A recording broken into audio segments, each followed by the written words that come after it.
Hello everyone, commerce अध्ययन के इस वीडियो में हम डिस्कस करने वाले हैं कॉस्ट अकाउंटिंग में जो आपका थर्ड चैप्टर है मटेरियल कॉस्ट अकाउंटिंग।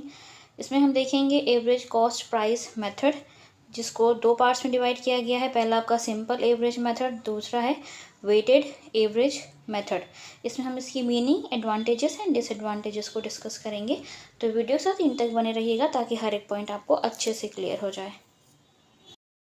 चलिए बच्चा, हम देखते हैं जो हमारा फर्स्ट मेथड है सिंपल एवरेज मेथड। इसको under this method for determining the issue price. तो बच्चा ये वाला जो आपका मेथड है, इसके अंदर अगर हम बात करें तो जो भी मटेरियल इशू किया जाता है उसका इशू प्राइस डिटर्मिन किया जाता है इसके अंदर। ठीक है, इसको यूज़ करते हुए the quantity of material purchased is not considered. और जो भी मटेरियल की क्वांटिटी परचेज की गई है उसको यहाँ पर कंसीडर नहीं किया जाता, दैट मीन्स इग्नोर किया जाता है।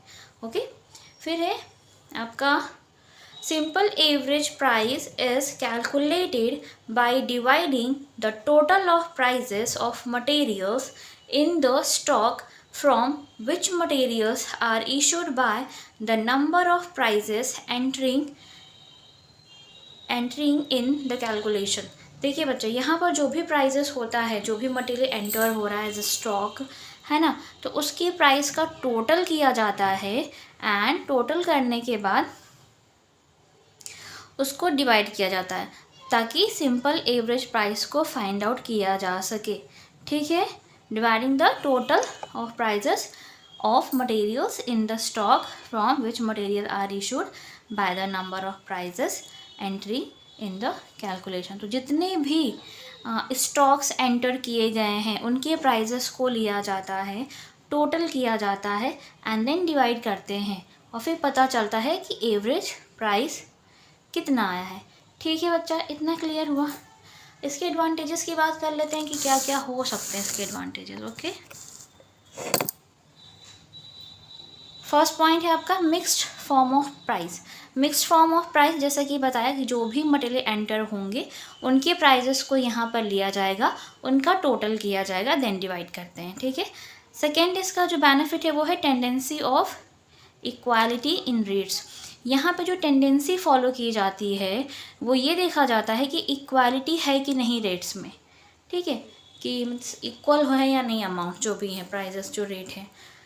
फिर डिसएडवांटेजेस की बात करें तो अनरिलायबल रिजल्ट्स। यहाँ पे अनरिलायबल रिजल्ट्स इसलिए आते हैं क्योंकि चीज़ें पहले से डिसाइड नहीं होती हैं, यहाँ पे डिवाइड करके एवरेज प्राइस को फाइंड आउट किया जाता है, तो ये थोड़ा सा अनरियलिस्टिक एंड अनरियलाइजेबल हो जाता है। ठीक है, ये अप्रासंगिक हो जाता है, एबल रिजल्ट्स शो करते हैं। सेकेंड पॉइंट है कैलकुलेशन प्रॉब्लम्स। कैलकुलेशन प्रॉब्लम्स इसलिए आती हैं क्योंकि आप क्या करते हैं कि जितने भी मटेरियल्स एंटर हुए हैं उनके प्राइसेस को टोटल करते हैं, देन आप डिवाइड करके एवरेज प्राइस फाइंड आउट करते हैं। ठीक है, तो यहाँ पे थोड़ा सा कैलकुलेशन प्रॉब्लम ये फेस करनी पड़ती है। सूटेबिलिटी की अगर हम बात करें यहाँ पर कि कहाँ पर ये सूटेबल होगा, so the method is suitable when at every time the material is issued in almost equal quantity।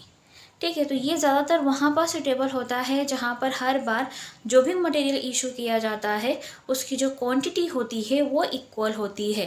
ठीक है, इक्वल समझने मीन्स बराबर होती है, मात्रा में बराबर होता है। And there is not much variations, और उन क्वांटिटीज़ में बहुत ज़्यादा वेरिएशन नहीं होता है, सेम होनी चाहिए। And in the purchase price of materials, और जो भी परचेज प्राइस है उसमें भी वेरिएशंस नहीं होना चाहिए, बहुत ज़्यादा उतार चढ़ाव ना हो, बहुत ज़्यादा चेंजेस ना हो, तो वहाँ पर ये सूटेबल नहीं होगा। तो जहाँ पे इक्वालिटी होगी, सिमिलैरिटीज़ होंगी, वहाँ पर ये मेथड सूटेबल माना जाएगा। यकीन करती हूँ इस वीडियो में आपको सिंपल एवरेज मेथड समझ में आ गया होगा कि क्या होता है, इसकी meaning, advantages, disadvantages and suitability. Okay, video अच्छी लगी तो लाइक ज़रूर कीजिएगा, फ्रेंड्स के साथ शेयर करें। चैनल पर हमारे नए विजिटर हो चैनल को सब्सक्राइब कर लें, साथ ही साथ बेल आइकन को प्रेस कर लें ताकि आने वाली वीडियोस की नोटिफिकेशन आपको बिल्कुल टाइम पर मिलती रहे। सो मिलते हैं नेक्स्ट वीडियो में, तब तक के लिए take care and thank you so much for watching this video.